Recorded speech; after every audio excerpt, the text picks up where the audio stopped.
Every year, tens of thousands of refugees and migrants travel to Europe through some of the most dangerous migration pathways in the world.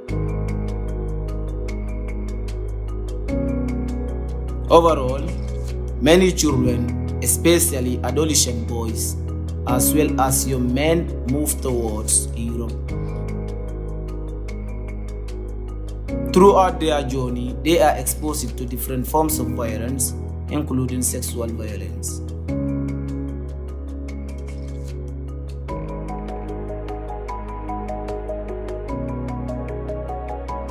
Sexual violence, including sexualized torture, is committed against men and boys in many armed conflicts, and also along the different migration routes to Europe, particularly in Libya.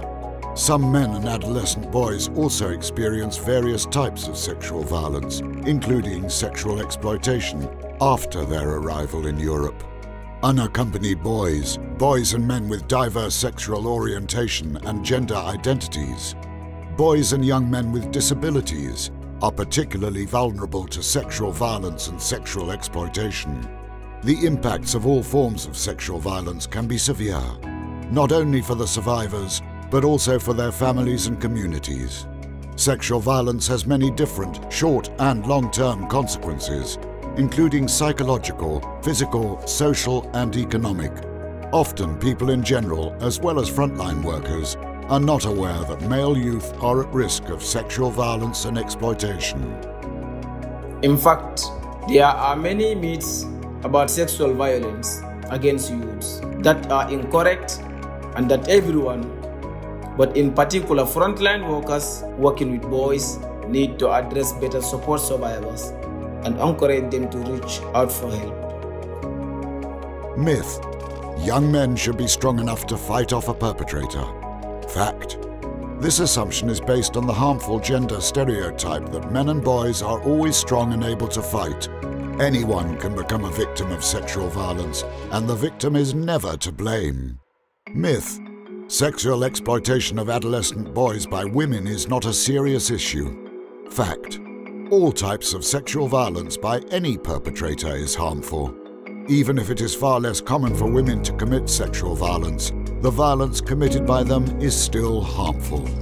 Myth: boy survivors of sexual violence will become perpetrators as adults. Fact: research shows that the majority of boys who are sexually abused do not become violent as adults and do not abuse children themselves.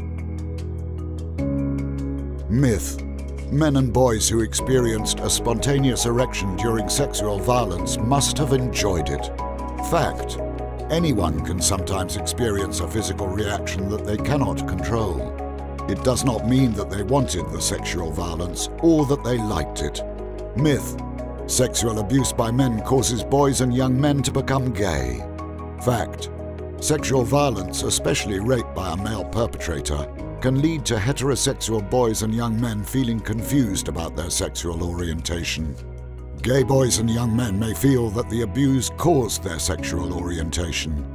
Sexual violence does not define a boy's or young man's sexuality or change their sexual orientation. Myth: since in some societies it is acceptable to think having sexual contact between an adult man and a boy is in their culture, it is not really sexual violence. Fact: any sexual contact between an adult and a child is sexual violence, even if the survivor does not think he has been abused. For example, bachabazi or boy for play are common in some parts of Afghanistan and Pakistan. Service providers can fail to recognize this as sexual violence as it is seen as a cultural practice. The first step is to understand that sexual violence happens to boys and young men and looks beyond the myths. The frontline workers should aim to create a safe environment and to provide support if and when survivors want to talk about what happens to them. In order to do so, building trust is crucial. Gaining trust depends first and foremost on our attitude and behavior.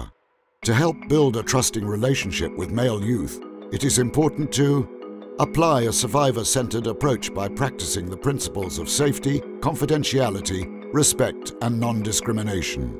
Show a genuine interest in them. Show empathy and acceptance of, for example, their sexual orientation and gender identity. Be reliable, present and available, and be honest about what you can and cannot do to support the adolescent boy or young man. The setting also matters for the development of trusting relationships. Ask what elements are important for a safe setting and try to accommodate their feedback. It is important to offer spaces where male youth feel safe, can receive practical support to meet their basic needs, socialize and participate in age-appropriate educational and recreational activities that they enjoy.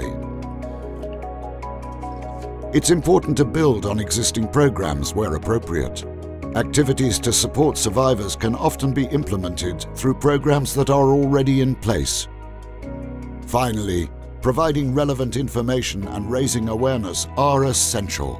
Providing information on sexual violence can include the fact that it is a risk for boys and young males, that survivors have the right to access care, the benefits of accessing care, and from where they can get support. Of course, frontline workers must be prepared to receive disclosure of sexual violence. All staff and volunteers working with migrants and refugees should be trained in the guiding principles of the survivor-centered approach and in psychological first aid, so that they can provide an appropriate response to a disclosure. Psychological first aid uses 4 actions.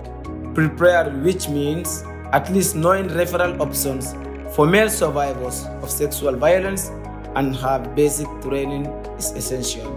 Look, which means paying close attention to the male youth you work with, will help you to be ready to offer support when needed.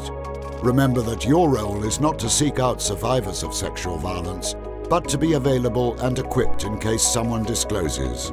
Listen, which means staying calm, be supportive and listen to the survivor without judgment. You should never pressure survivor to disclose. Link, which means encouraging survivors to make their decisions about the next steps, who to consult and when to do so, while providing necessary support. Psychological first aid should be applied to disclosures of sexual violence that happened in the past, in the survivor's country of origin, or during their journey to Europe, and for cases where the abuse is recent or ongoing. To learn more about supporting male youth survivors, please access the field guide. Support young male refugees and migrants in Europe who are survivors or at risk of sexual violence.